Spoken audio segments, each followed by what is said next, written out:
Hello everyone, my name is Ali. Welcome to all of the latest Call of Duty Black Ops 2 information concerning all of the details that have been released over the past few weeks for the next Call of Duty game, which is of course Black Ops 2.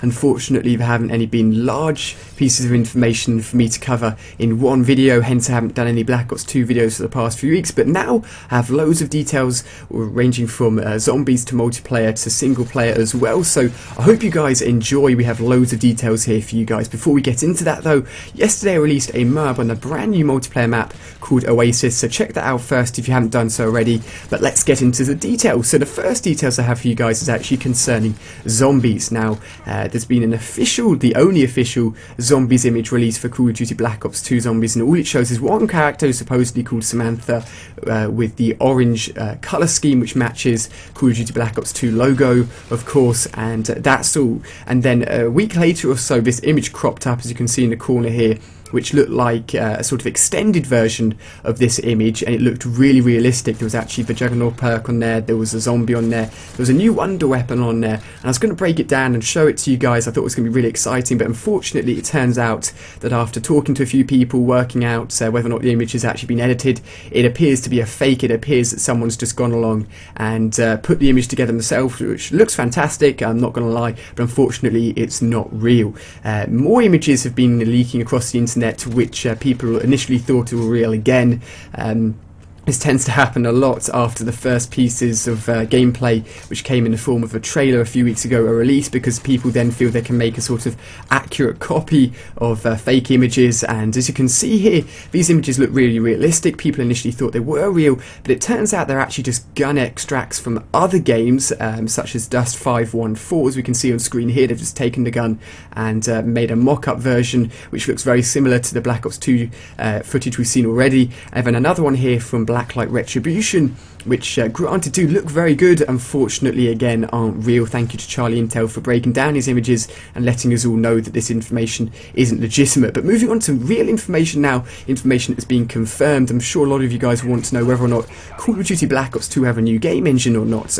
Each year we sort of want a new game engine. I believe the last one we saw was Modern Warfare 1, and since then they've all just been variations of that actual game engine. Infinity Ward went from Modern Warfare to Modern Warfare 2 to Modern Warfare 3 this year, whereas Treyarch went from Modern Warfare to World at War to Black Ops 2. That's how the game engines have progressed. That's why you see sort of slight differences in Black Ops 1 and Modern Warfare 3. But yeah, Black Ops 2 is not going to have a new game engine. They're going to be focusing on the lighting in the game. They're going to be focusing on making the game look as good as possible on console, trying to make it look as close to a PC version of the game as they possibly can. And the reason I believe behind this is the fact that we're bound to see the next generation of consoles being launched within the next few years, and they don't want to go out and develop this whole new game engine if they're just going to be moving on to a new console very shortly. So I suspect that when the new consoles come out, that's when we'll be seeing the massive changes to the Call of Duty engine, which is cool.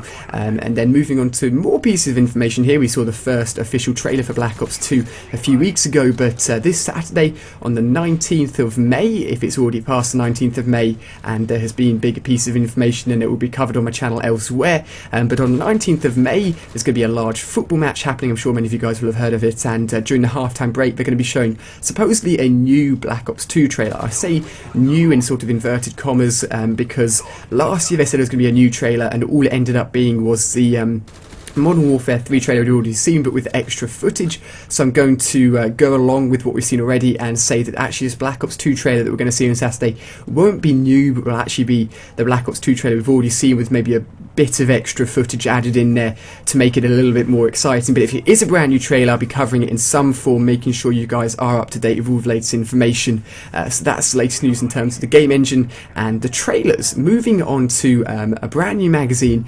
launched by the official Xbox magazine, and they covered I think it was an 8 or 10 page article on Call of Duty Black Ops 2. They got hands-on with the game, they got to play a few of the missions, and there's loads of details within this article which I can't cover, all in this video. But if you want to read through the actual scanned images of the article, then head over to the link in the description from Charlie Intel, and those guys have actually scanned in the pages so you can read through them yourself. But to summarise the information that was within that magazine for Call of Duty Black Ops 2, Multiplayer has been confirmed to be future only, which I've said already. The campaign's going to flick between flashbacks of 1980 and future gameplay in 2025, which is really, really cool. There's going to be one mission which actually takes place in the E3 arena, which is really cool because, of course, in June we'll see actual more footage of Black Ops 2 at E3, which tends to be single-player footage rather than multiplayer or zombies footage. But again, it'd be really, really cool to actually see the game in action when E3 happens on this June. But yeah, there's going to be an actual campaign mission happening in the E3 arena, which is really, really cool. And there's actually been confirmed 2 Black Ops multiplayer maps already, which is crazy. One of them is going to be held in LA. It's going to be called Aftermath. One of them is going to be called Socotra Island, and it's going to be held in Yemen. And for all of the multiplayer maps, are going to be heavily focusing on the lighting, making the maps look as awesome as possible. Hopefully making sure that the actual characters stand out well against the background, because having enemies and teammates alike that both blend into the colours and the actual scenery of a multiplayer map is really, really annoying and frustrating. So I'm pretty sure I'm going to be making sure that everything's distinct, everything is as clear as possible, and that will definitely make a great multiplayer map and a great multiplayer section within Call of Duty Black Ops 2. So this has been all of the news I have for you guys, a lot of details covering here, making sure you're not being convinced by any of the fake information and you're kept up to date with all the latest official information. Hopefully you guys have enjoyed. If you have, just spend a second clicking the like button really quickly. It really helps me out and I really, really appreciate it. I'll be keeping you guys up to date with all the latest Black Ops 2 information as the information is released, as we lead up to its launch in November. And of course it's going to be E3 in mid or early June actually, which I've mentioned already in the video, which is going to be really, really cool. So thank you very much for watching. On screen here you can check out more videos if you've missed any of my DLC coverage for Modern Warfare 3 over the past week. So again, cheers for watching, hope you have enjoyed, and I'll see you on one of my next videos.